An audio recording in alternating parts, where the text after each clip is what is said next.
Welcome to So Very Easy. My name is Laura, and let's make a very simple but strong Halloween trick-or-treat bag. The fabric I'm going to use today is from Riley Blake, and what I really like about this fabric, it glows in the dark. So it's a great bag to reflect light as they're carrying it. What you're going to need is a half a yard of two different fabrics, or 1 yard of one fabric. The other thing I would recommend is a lightweight fusible interfacing. Now this is not mandatory, but I definitely recommend it because candy can get very heavy, and this will help stabilize the bag and help the handle stay a lot stronger. You're going to need the same amount because you're going to fuse all of the pieces with the stabilizer. So I have two pieces of fabric. They're both going to be exactly the same size, 18 inches by the width of the fabric. And I'm going to fuse the interfacing on both of the wrong sides, and I'm going to fuse it right up into the edge so that this selvage is covered, because I'm going to use one of the selvages as a handle. We're going to work with the two layers together so that we can make them the exact size. So I have both layers together, and I have 18 inches in the width of the fabric. Now your widths might be a little different. So what you're going to do is match up the selvage edge that does not have the writing. Most fabrics will have one edge that is plain and the other edge is going to have the writing on it.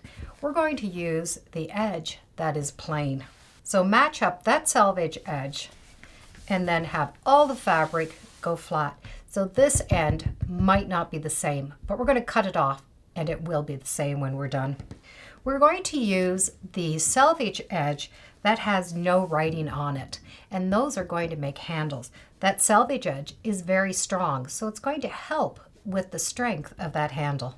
From the selvage down, we need to cut a 5-inch piece, and that's going to be with both the fabrics together.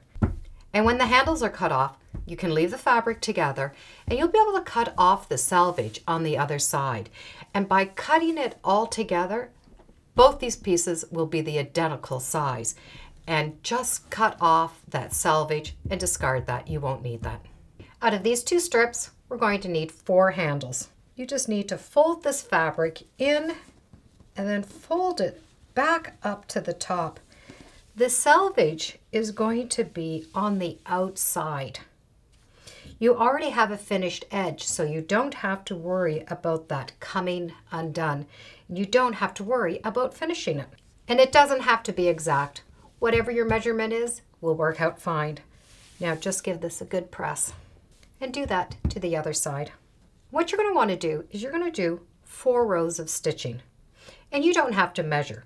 You're going to have one towards the one folded edge. The next one is going to go towards the selvage edge because you want to stitch that selvage edge down.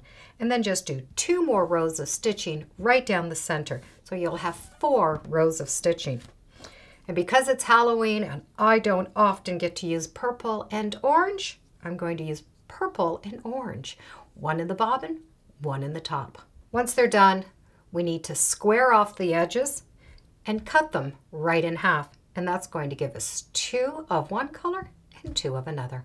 And whatever your size works out to be, that's the right size.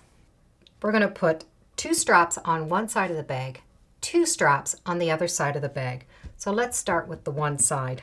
We're going to take the strap and we're going to fold one end down and the other end down. You want a 2-inch space. And then take that and press it. It will just be a lot easier to do. And do that to both the handles. Now, if you don't have exactly 2 inches in between, don't worry about it, as long as you have a space and the handles are the same. What we need to do is sew the handles into the seam allowance at the top. So you need to find the center of the bag, and that's really easy. Just fold it in half and finger press it. And that center mark is going to go to the center of the handle. The handle is going to come inside, so the seam allowances are going to match. You need to do this on both sides. Just stitch as close as you can to the seam, maybe a 1/4 inch or an 1/8 of an inch. That's just going to hold them on so that we can work with them without having to have the pins in the way. When those handles are on, we're going to be able to work on the other handles, so we're going to need the other side of the bag. From each edge, you need to draw a line at 5 inches. I'm just using white chalk. And that line I'm going to be able to use as a stitching line, so do the entire line. So I have one line here and one line there. These lines are going to be the placement of the handles, but they're also going to be sewing lines. So we're going to need 2 more sewing lines. This is going to keep the bag held together. So whatever the thickness is of your handle is going to be the next line, and it doesn't have to be exact. My space happens to be 2 inches. We need to find the middle. Again, just fold it in half and finger press the half mark. Those handles are going to go in between those 2 lines that you drew. You need to find the middle of the handle and place it into the middle of the line. Just pin the inside to hold it in and leave this flapped open. It's pinned on. Now we need to do the edges. What you're going to do is take the edge and fold it in so you've made yourself a bit of a seam allowance. It doesn't matter what size, whatever's comfortable for you. Lie it down and stitch a box. And in that box, you're going to stitch an X. And you can go over top of that a couple of times to reinforce it to make that handle nice and strong. So I have the box and the X. So we have the 2 handles done on one side, 2 handles done on the other side. Put the fabrics together right side and stitch both those tops together. When both ends have been stitched, you've made a very big tube. Take and match up the seams. So when you look inside, you're going to have the same fabrics touching each other. And if you have one seam going in one direction and the seam in the back going in the other direction, you're going to be able to match them up and nestle them nice and tight and pin those seams together.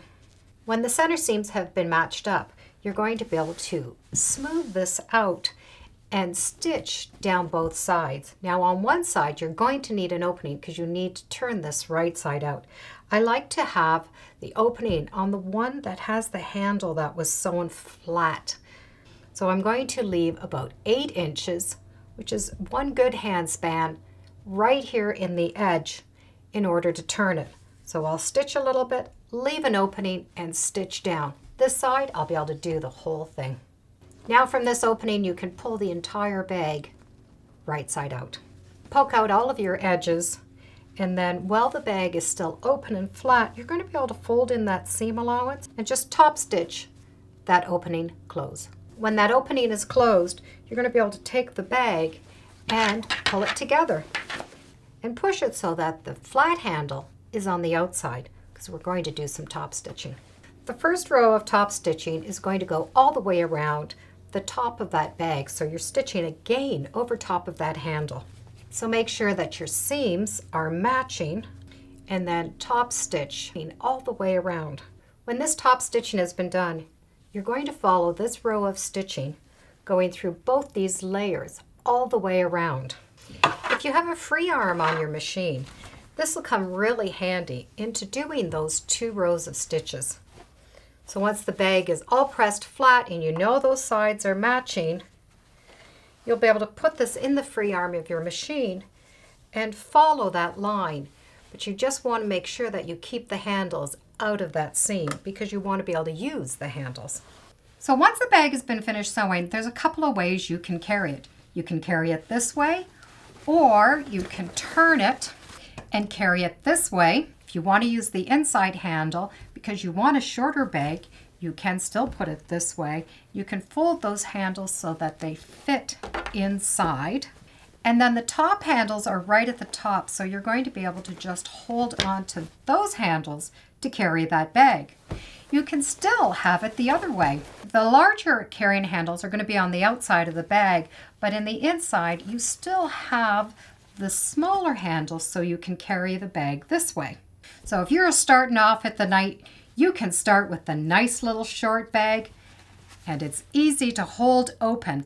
And then as you get more treats, you're going to be able to just make that bag a little bit bigger. So it's a small and a large bag all in one bag. This fabric has been so much fun to work with. I love glow-in-the-dark fabric. Thank you for joining me on Sew Very Easy. Feel free to subscribe, and as always, come on back. Let's see what we're sewing next time in the sewing room. Bye for now, and happy Halloween.